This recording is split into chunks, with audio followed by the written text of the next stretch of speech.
buntag kami dayang mga taga Benevola de Cebu Foundation. Ania kami karon para maghatod og hinabang alang sa mga nasunugan sa Barangay Ermita. Oo naman kayong kayo sa mua.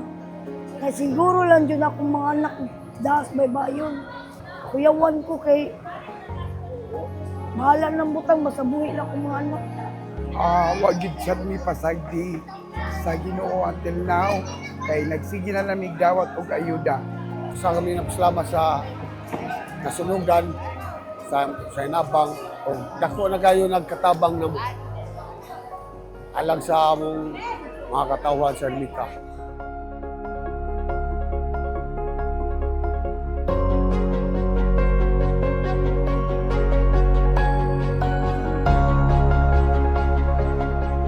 Ubay-ubay gyud ang mga tao nga dunay nindot nga kasing-kasing din ang hatag gyud sa ato ang mga silingan nga naapektado niadtong Black Saturday nga sunog.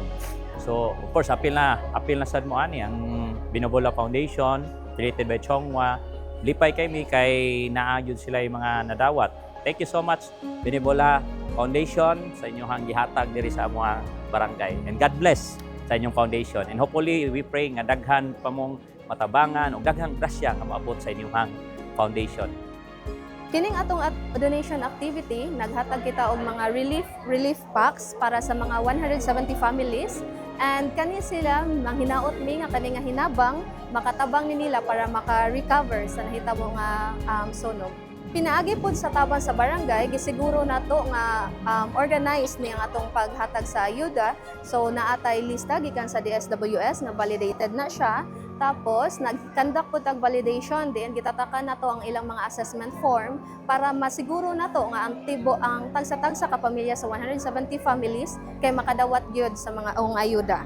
Kami sa Benevola de Cebu Foundation o Chongwa Hospital nang hinaot nga kining among gamay tabang pinagi sa ayuda makatabang gyud kaninyo ug makahatag og kadasig alang kaninyo o sa tibok nimo yung pamilya. Taliwala sa mga hagit na inyong nasinati hinaot nga magpadayon unta kita nga magmalig-on mosalig sa Ginoo ug mobangon lang gyud.